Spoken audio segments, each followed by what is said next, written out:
Good. Sorry for the confusion here. Uh, since ancient times, people believe that there are certain substances in the blood that actually help to define a person and character of a person and his or her demeanor. In addition to that, they believe that there are substances in the blood that cause certain diseases. They used to call them bad humors. So in order to remove these bad substances, they started doing something known as, today we call it phlebotomy, but basically is bloodletting.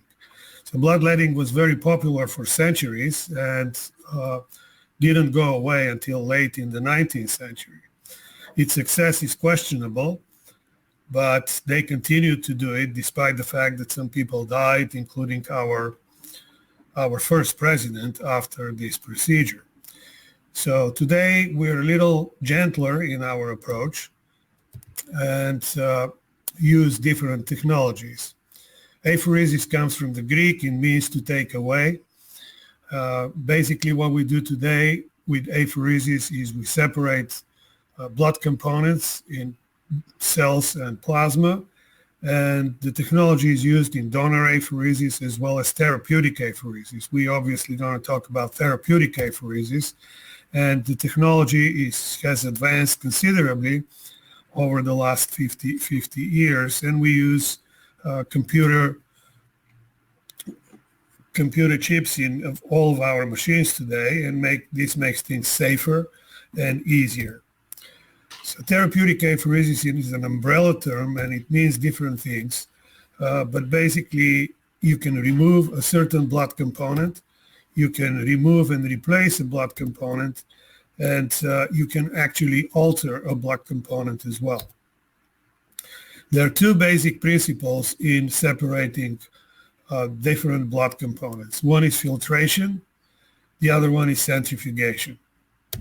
In filtration, we use membranes that have pores that are large enough to allow fibrinogen, immunoglobulins, large molecules to pass through. However, they do not allow the smallest cell, which is the platelet, to pass through. This separates whole blood into cellular components and plasma. And this is how it works through an animation. This technology is much more popular in Japan and in Europe. In the United States, this technology is limited to a large extent. So we don't have many machines that work well with filtration. In this country, we use centrifugal devices which separate whole blood into red cells, white cells, platelets, and plasma, depending on their specific gravity. These machines today are capable of removing each one of these components individually, and the results are fairly clean. So I'll show you how the procedure goes. I hope you hear the sound. Therapeutic apheresis refers to a specialized medical procedure in which blood separation technology is used to remove abnormal plasma constituents or blood cells. Whole blood is removed from the patient into a blood cell separator, which utilizes centrifugal forces to separate whole blood into its individual components: plasma, platelets, white blood cells, and red blood cells. Plasma, or a specific blood cell type, can be removed and replaced with physiologic fluids or cells to treat relatively uncommon, but usually life-threatening diseases.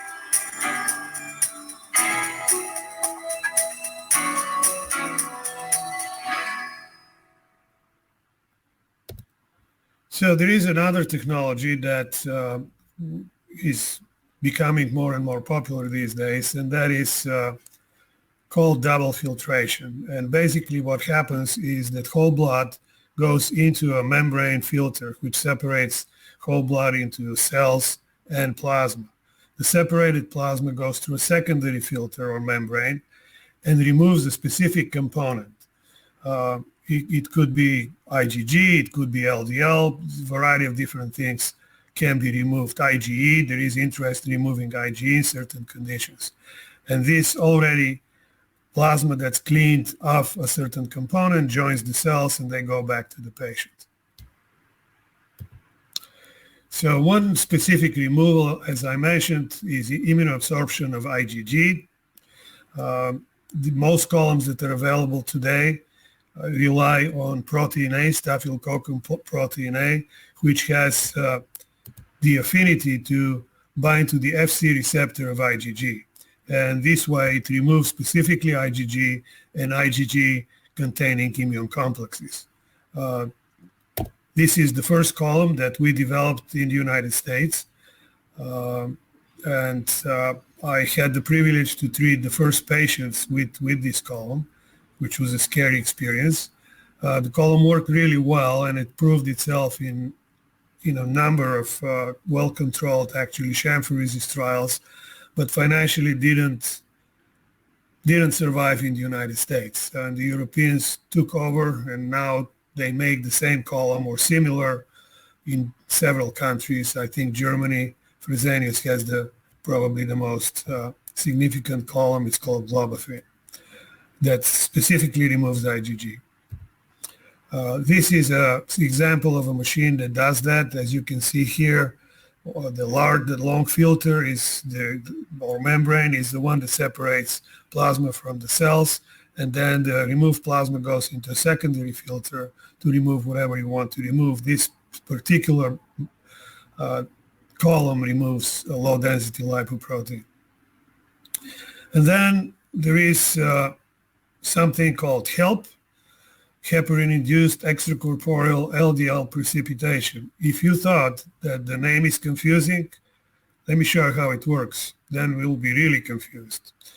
It uses not one, but several filters. The first one separates whole blood into plasma and cells, and the plasma then goes through a buffer and heparin. And because of the different charges of heparin and LDL binds to the heparin, and this is the idea here, because this was supposed to remove low-density lipoprotein and nothing else. Then these particles that are heparin and LDL are being filtered, and some of the remaining heparin goes through another column that removes specifically heparin, if you can believe that. And then at the end of the whole process, there is a dialyzer that's necessary to purify what you remove. So this is a very complex procedure. As a matter of fact, it actually works well. We have seen people who do very well. Again, in the United States, it didn't pan out. My staff and I were in charge of promoting this process and teaching people how it works and how to set up the machines, but the machine is very complicated. The original machine was even worse than the one they're using today. It does the job well in terms of removing LDL. It also removes fibrinogen, which is helpful in patients with cardiovascular disease and probably in long COVID as well. So this machine is no longer available in the United States. We had it for a while, but B. Braun, the manufacturer, withdrew it because financially it was not sustainable.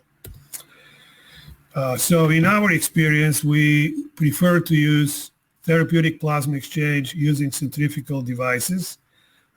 In our experience, it is safer than all of the other technologies. It is relatively simple compared to the other technologies. It is the least expensive procedure to do therapeutic apheresis, and it removes all circulating offenders, as I will show you in a few slides.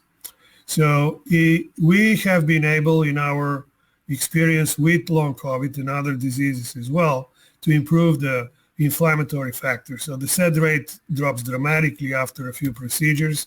So does C-reactive protein. And for the purposes of this particular conference, we can affect coagulation in a dramatic way. D-dimer drops significantly, fibrinogen drops, and I'll show you some other. So some of the patients with long COVID, especially if we catch them or they show up early after they have had COVID, they still have ferritin levels that are pretty high. And this is a large molecule which is relatively easy to remove. So we remove that as well.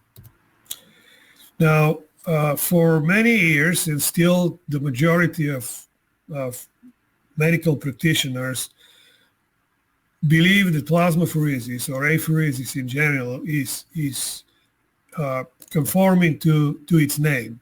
If that is basically to remove something, take away.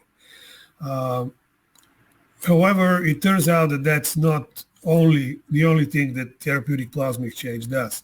In the early 80s, in 1981, my team and I showed that there is significant phenotypic change in T cells being CD4, CD8, and CD3. And we published that, as I said, in the 80s.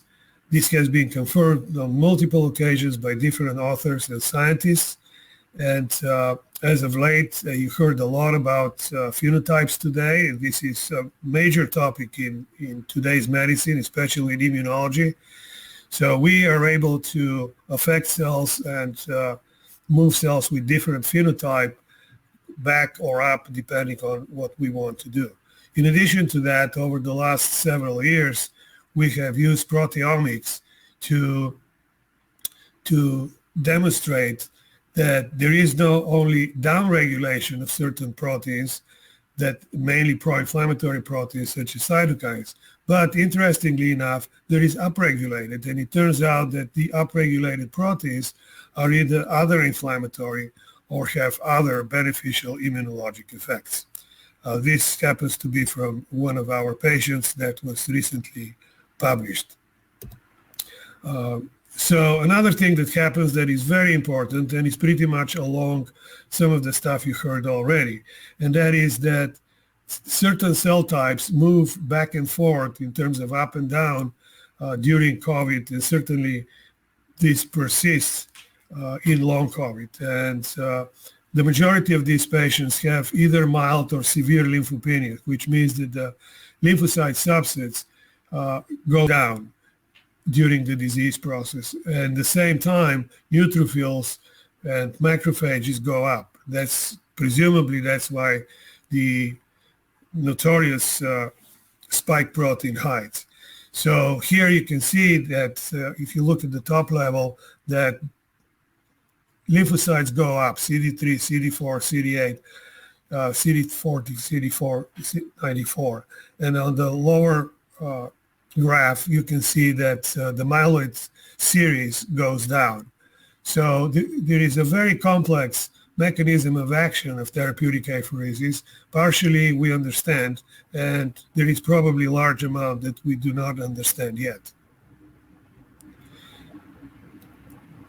In some patients, as you can see here, the first treatment shows the plasma is pretty dark. If this is early in long COVID, one can blame ferritin if the patients are in there. If it's not that, I really don't know what it is, but it clears up very fast and becomes opaque. This is how normal plasma looks like. So many of these patients with long COVID complain of dyspnea. They don't breathe well. And the first patient that we treated showed up with a chest x-ray that looked like this. On the left-hand side here, you can see there is remarkable changes on x-rays.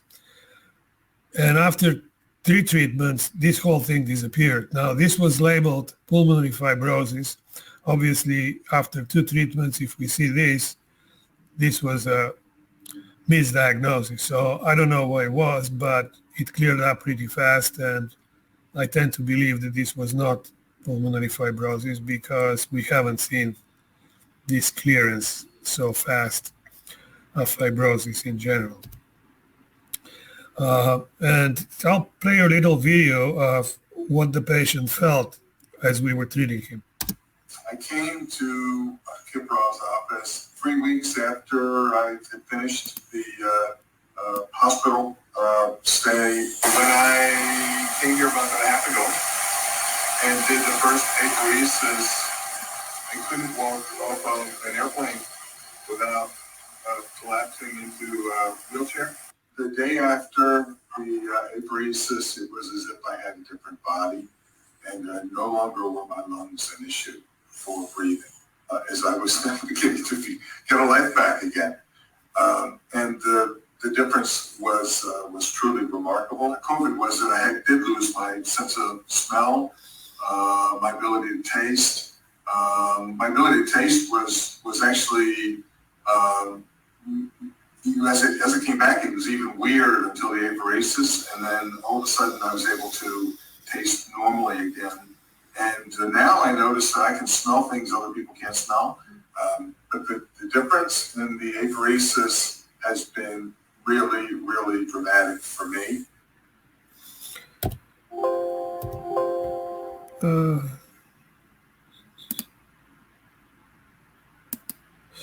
So just to get into the basics here, post-infection immune dysregulation can cause a variety of different diseases.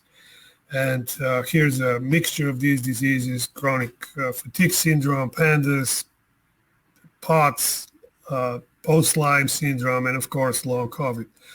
And it both from a laboratory point of view as well as from a clinical point of view, they have similarities, and some of these similarities are very striking. So that this suggests that the pathogenesis of these diseases is similar as well. If we look at the laboratory findings of these patients, they certainly have autoantibodies. They have high inflammatory markers, and some of them have coagulation abnormalities, although not most of them who have coagulation abnormalities fall into the long COVID category, which speaks to the fact that this virus is different than all the other infections. In addition to post-infection, there is post-vaccination autoimmune syndromes. This is not new. We have seen this post-flu vaccines. We have seen it with other vaccines, and these are well-defined syndromes and well-published. Guillain-Barré syndrome is one of them. Transverse myelitis was really something that developed with some of the vaccines for the COVID virus. Obviously, long COVID can occur, or the symptoms of long COVID can occur after vaccination. We see this, call it post-vaccine syndrome. And what is pertinent to this talk is the antiphospholipid syndrome, which we have seen. And there is something called catastrophic antiphospholipid syndrome, and we treat these patients with plasmapheresis and obviously other medications. And we have published our success with that. These people usually die, and when we treat them, they usually survive. So there are a lot of things that we don't know about long COVID and about this virus in general. But there are certain things that we do know. And if we move forward and treat what we do know, maybe we will come up with saving some people's lives and making them feel better. And in the meantime, we will continue our research into finding more and coming up with other medications and other approaches to complement what we already know. Keep in mind that HIV is still under investigation. We don't have a vaccine for HIV 40 years later. And the cocktails that we use to treat HIV are cocktails. It's not a single drug. So we have long ways to go here.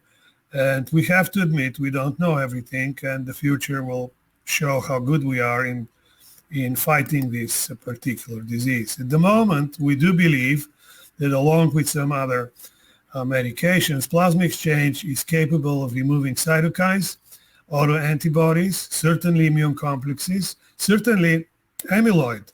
You probably haven't read our publications, but we have finished a double-blind, placebo-controlled clinical trial of plasmapheresis in Alzheimer's disease. As you may recall, amyloid plays a major role in Alzheimer's disease, and we have demonstrated that we remove it and patients improve. We can definitely remove microthrombi and effectively stop that process of coagulation. And I mentioned the antiphospholipid syndrome, which is in a milder form of what we heard earlier today. It occurs in long COVID and sometimes can be serious because it was well described that long COVID in some cases can cause the antiphospholipid syndrome, the catastrophic one, and certainly after vaccination it can happen as well. So I'll leave you at that and be happy to participate in any discussion.